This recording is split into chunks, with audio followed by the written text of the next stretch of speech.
다이어트 효과가 없을 때 살을 빼는 10가지 방법.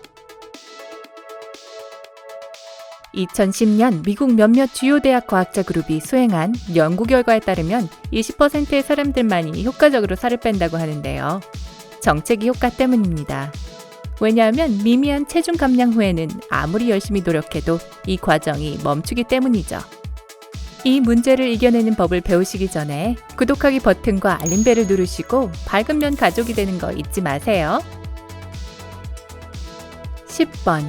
저항 운동을 하세요. 체중 감량에는 저항 운동이 유산소 운동보다 덜 효과적이라고 들으셨을 수도 있는데요. 사실 장기적인 과정을 봤을 때는 그렇지 않습니다. 본격적으로 살을 빼기 시작하면 신진대사율이 느려집니다. 역설적이게도 살을 더 뺄수록 소모하는 칼로리 양은 더 적어집니다. 저항 운동은 신진대사율을 증가시키고 몸이 에너지 저장 모드로 접어드는 것을 막아주는데요. 저항 운동의 또 다른 장점은 근육량을 유지해서 하루에 소모하는 칼로리의 양에 긍정적인 영향을 줍니다. 가장 효과적인 방법은 저항 운동과 함께 운동 후 단백질 섭취를 병행하는 것입니다. 9번. 주중 섭취하는 칼로리의 양을 바꾸세요. 다이어트를 하는 중에는 몸이 줄어든 음식 섭취량에 적응을 하는데요. 결과적으로 에너지 소비를 줄이게 됩니다. 이런 악순환을 한번 살펴보죠. 여러분 몸이 이 새로운 조건에 적응을 하게 됩니다. 그러나 동시에 축적된 지방을 제거하려 하지 않고 필요할 때를 위해 비축합니다. 여러분은 좌절하게 되면서 칼로리 양을 더 줄이게 되죠. 이렇게 되면 몸은 이제 어려운 시기가 왔다고 생각하고 칼로리 연소를 아예 중단하게 됩니다. 그렇지만 몸을 속이는 방법도 있습니다. 칼로리 사이클링을 적용하면 됩니다. 주중 이틀을 정해 1000 또는 1200칼로리 이상 섭취하지 않고 최소한의 탄수화물만 섭취하세요. 다른 날에는 1500칼로리까지 섭취할 수 있습니다. 이건 대략적인 수치라는 것을 기억하세요. 권장 칼로리 섭취량은 연령, 성별, 건강 상태 등 여러 요인에 따라 다릅니다. 칼로리 사이클링을 사용할 경우 신진대사율이 늦춰지지 않습니다. 반대로 과체중을 줄이는 데 필요한 칼로리 손실이 생기게 됩니다. 8번. 진짜 체중 감소 정체기와 가짜 정체기를 구분하세요. 다이어트를 시작하면 처음 며칠간 몸에서 과다 수분이 빠져나갑니다. 따라서 체중계에 기분 좋은 숫자가 나올 수 있죠. 그렇지만 이 과정이 멈추는 것을 곧 느끼게 되는데요. 사실 이 과정이 현저히 느려졌을 뿐입니다. 그런데 사람들은 체중 감소 정체기에 도달했다고 생각하고 열정을 잃어 다이어트를 그만둡니다. 실제로 건강한 체중 감소 과정은 빠를 수가 없습니다. 체력 단련이나 특별 식단 플랜을 사용해서 진정한 칼로리 손실이 생기도록 해야 합니다. 이 과정은 시간이 걸립니다. 그러니 인내심을 가지고 일주일에 한 번 이상 체중계에 올라가지 않도록 노력하세요. 7번. 단백질과 채소 섭취량을 늘리세요. 체중 감량 속도를 늘리려면 탄수화물을 줄이고 단백질 섭취를 증가시키는 방법도 있습니다. 저탄수화물 식단은 과체중을 없애는 데 상당히 효과적입니다. 포만감을 주고 허기를 줄여주죠. 추가적으로 몸이 케톤을 만들도록 해주는데 이건 식욕을 감소시켜주기로 유명한 유기화합물입니다. 그렇지만 탄수화물은 많이 섭취할 경우 인슐린 수치 증가를 유발합니다. 이런 수치 증가는 허기를 더욱 느끼게 하고 몸이 지방을 축적하도록 합니다. 따라서 탄수화물이 많은 식품을 단백질이 더 많은 음식으로 대체해야 하는 것입니다.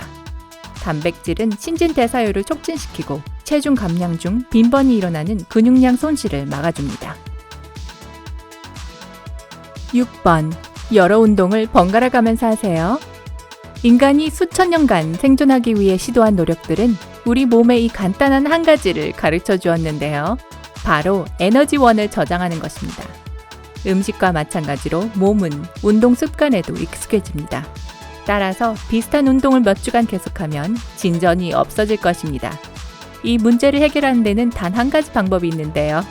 운동 프로그램을 한 달에 한 번씩 바꿔주는 것입니다. 요가를 필라테스로, 필라테스를 스텝 에어로빅으로, 그리고 스텝 에어로빅을 저항 운동으로 번갈아 가면서 해주세요. 5번. 가끔 맛있는 음식을 드세요. 식욕을 억제하려면 신경 연결 기능이 올바르게 작동해야 합니다. 그렇지만 너무 오랜 기간 다이어트를 하게 되면 뇌에서 뭔가 맛있는 것을 먹고자 하는 강한 충동을 보내기 시작합니다. 따라서 쿠키나 초콜릿바를 먹으면 실제보다 더 기분이 좋을 거라고 믿게 됩니다. 이런 사실 때문에 영양사들은 적당한 양의 금지 음식을 식단에 포함시켜야 한다고 주장합니다. 가끔씩 좋아하는 음식을 조금 먹어서 다이어트를 망쳐버릴지도 모르는 엄청난 충동을 막는 거죠. 4번. 칼로리 섭취를 재평가하세요. 체중 지지나 감량에 필요한 칼로리의 양은 신체 활동뿐만 아니라 몸무게에 따라서도 다릅니다. 과체중인 사람이 하루 2000칼로리를 소모한다면 날씬해질 겁니다. 그렇지만 날씬한 사람이 같은 칼로리를 소모하면 오히려 효과적인 체중 증가를 겪게 될 겁니다.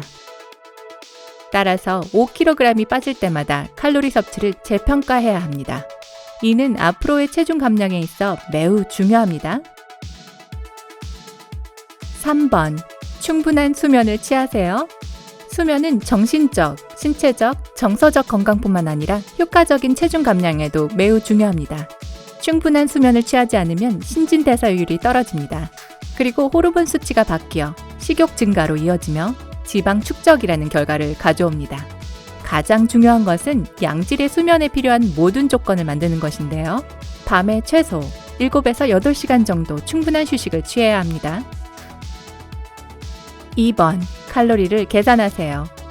연구자들에 따르면 영양사의 전문적인 도움 없이 스스로 체중 감량을 시도했던 사람들은 몇 주 후 식단 관리를 멈추었다고 합니다.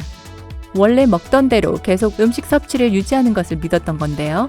결과적으로 체중 감량에 실패했을 뿐만 아니라 심지어 몸무게가 더 증가했다고 합니다.